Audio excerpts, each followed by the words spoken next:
आज हम बताने वाले हैं कि घर बैठे पैसे अर्न कैसे कर सकते हो आप। ये ना ही तो कोई ये ट्रेडिंग ऐप है, ना ही तो कोई ऐसा एप्लीकेशन है जो लूडो वगैरह खेल के पैसे अर्न कर सकते हो। ये ऐसा एक प्लेटफॉर्म है जिससे आप जितना चाहो घर बैठे पैसे अर्न कर सकते हो। सिर्फ उसमें आपको जो है सभी का पैसा डिपॉजिट करना पड़ता है इसमें, और डिपॉजिट जैसे ही पैसा करते हैं खुद का पैसा, और आपका जो है इसमें 10% मिलता है। बस आपको एक एजेंट बन के काम करना है।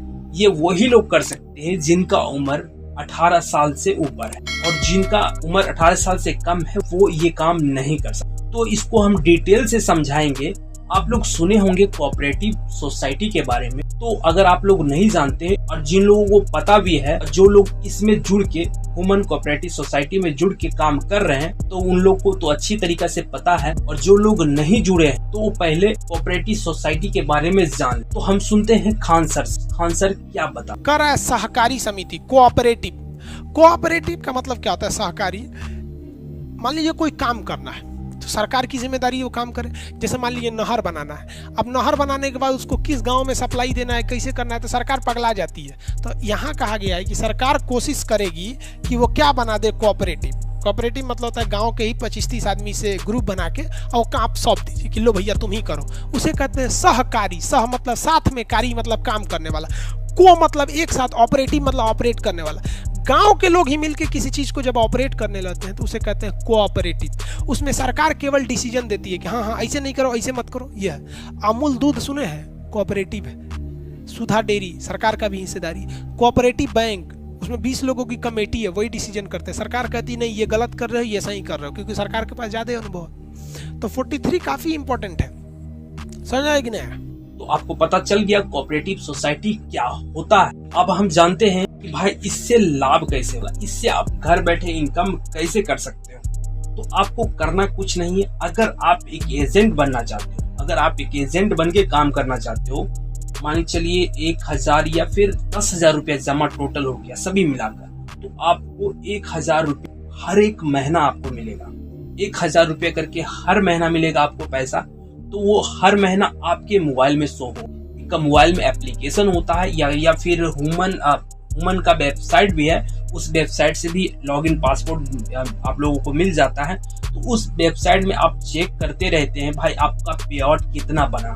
फिर भी आप लोग सोचते हैं भाई इस पे हम बिलीव कैसे करें, उसके ऊपर भी हम आपको दिखाएंगे कुछ लाइव प्रूफ कि उसके ऊपर बिलीव कैसे किया जा सकता। इससे भाई हम आपको बता देते हैं, उससे पहले इससे हम भी जुड़े हुए हैं। आप देख सकते हैं बैंक के जैसा ही पासबुक इसमें मिलता है, बैंक के जैसा ही इसमें पासबुक दिया जाता है, जो कि हम भी इसमें पैसा डिपॉजिट करते हैं। तो आप लोग भी इसमें डिपॉजिट कर सकते हैं पैसा, और इसमें जुड़ के भी काम कर सकते हैं, जिससे आपको 10% दिया जाता है। तो बात आई इसमें बिलीव कैसे करें। तो बिलीव करने के लिए हम सुनते हैं आलोकनाथ, जो विवाह मूवी में काम कर चुके, उनका हम वीडियो छोटी सी क्लिप देख लें। की आड़ में बहुत चालाकी से फर्जीवाड़े हो रहे हैं। अब तक लाखों लोग इस तरह की धोखाधड़ी के शिकार बन चुके हैं। ऐसी ही घिनौनी साजिशों पर अंकुश लगाने तथा इनके बारे में प्रत्येक नागरिक को सचेत करने के लिए भारत सरकार ने आरबीआई, IRDA, सेबी,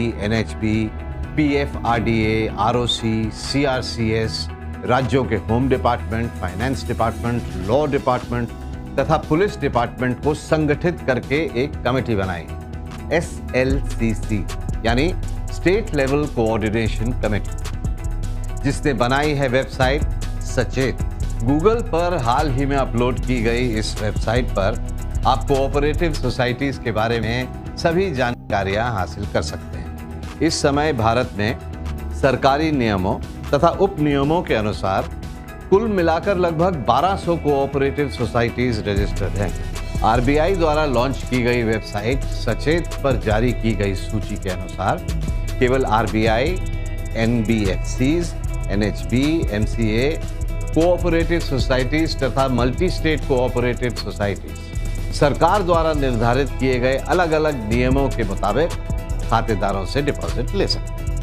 प्रमाणित तथा मान्यता प्राप्त रूप से हमारी सोसाइटी का नंबर है 476, और आप चाहें तो सचेत वेबसाइट पर इस बारे में जान सकते हैं। एक क्रेडिट कोऑपरेटिव सोसाइटी अपने सदस्यों से RD, FD MIP, बचत खाता आदि के रूप में राशि स्वीकार कर सकती है और जरूरत पड़ने पर उन्हें लोन भी दे सकती है। तो फिर इस सोसाइटी में और बैंक में अंतर क्या है? बहुत बड़ा अंतर। सबसे बड़ा अंतर तो ये है कि बैंक में आप सिर्फ ग्राहक होते हैं। क्रेडिट कोऑपरेटिव सोसाइटी में आप उपभोक्ता होने के साथ साथ सभी नई सोच नहीं है।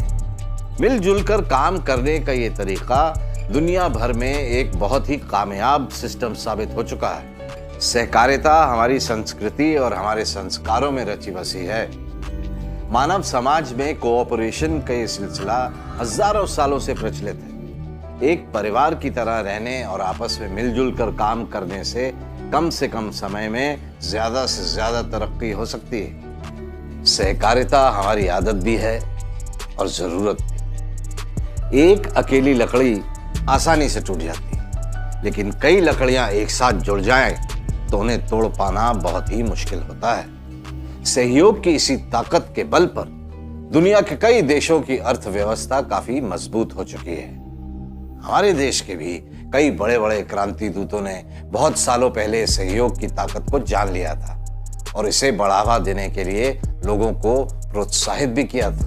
कोऑपरेटिव सोसाइटियां ग्राम विकास के लिए न सिर्फ उपयुक्त माध्यम है, अपितु ग्रामीणों द्वारा सामूहिक विकास को आगे बढ़ाती है। महात्मा गांधी। मेरे दृष्टिकोण में सहकारिता को भारत की आम सोच बनाने के लिए इसे ग्रामीण और देशज व्यक्ति से जोड़ा जाना जरूरी है। पंडित जवाहरलाल नेहरू। मेरे दृष्टि में भारत की उन्नति के लिए कोई भी माध्यम सहकारिता से अधिक प्रभावी नहीं है। वल्लभ भाई। सुन लिए वो क्या कहना चाह रहे थे लोकनाथ जी। अगर अभी भी थोड़ा बहुत भी कसर बच चुका है, अभी हम देखते हैं सुनते हैं नरेंद्र मोदी जी से वो कहना क्या चाह और किन किन लोगों को ये लाभ मिल सकता है। इनकम टैक्स में छूट है, लेकिन फार्मर प्रोड्यूसर ऑर्गेनाइजेशंस FPO जो आज देश में धीरे धीरे बढ़ रहे हैं, किसानों के संगठन के द्वारा चल रहे हैं, लेकिन इनको ये लाभ नहीं मिलता था। अब जो लाभ कोऑपरेटिव सोसाइटी को मिलता है वो लाभ इनको भी मिलेगा और इसलिए किसानों की मदद के लिए जो ये फार्मर प्रोड्यूसर ऑर्गेनाइजेशन FPO को इनकम टैक्स में सहकारी समितियों की तरह ही छूट देने का निर्णय बहुत प्रशंसनीय है। कोऑपरेटिव बैंकों को भी RBI के दायरे में लाया गया। इससे इन बैंकों की गवर्नेंस में भी सुधार आ रहा है और जो लाखों डिपॉजिटर्स हैं उनके भीतर भी इस सिस्टम के प्रति विश्वास मजबूत हो रहा है। मोदी जी का भी सुन लिए। अब आपको लगता होगा थोड़ा बहुत कि हाँ भाई अब जो हो रहा है थोड़ा बहुत यकीन हो चुका है। तो दोस्तों हम बता देते हैं ऑल इंडिया में इसका ब्रांच उपलब्ध है। आप कहीं से भी जुड़ के इसमें काम कर दो बिंदास। आपको 10% मिलेगा इसमें और इसमें एप्लीकेशन दिया जाता है। इसमें उपलब्ध क्या क्या है, आपको फैसिलिटी मिलती है, कितने आदमी का पैसा डिपॉजिट करते हैं वो मोबाइल के एप्लीकेशन द्वारा आप चेक कर, कितने महीना पेमेंट हो चुका है वो भी चेक कर सकते हो। अगर आप किसी लोगों का पैसा एक एजेंट के तौर पे आप किसी मेंबर का पैसा ले रहे हो तो उसमें भी आपके मोबाइल में शो होगा कि कितना महीना मतलब जमा हुआ है, पैसा क्या हुआ है, सभी डिटेल उसका शो होता है आपके एप्लीकेशन में। अगर वो पैसा जमा कर रहा है तो उसके मोबाइल में मैसेज भी जाता है, हर एक महीना मैसेज जाता है और मैसेज के साथ साथ वो भी मोबाइल में चेक कर सकता है खुद का पैसा कि मेरा कितना जमा हुआ है या नहीं हुआ है। तो भाई इसके लिए दस्तावेज क्या क्या जमा करने होते हैं इसमें, मतलब इसमें जुड़ने के लिए मान के चलिए आपको जुड़ना है, इसमें जुड़ के आपका अकाउंट खुलवाना है। जैसे मान के चलिए फिलहाल आपको एक एजेंट बनना है।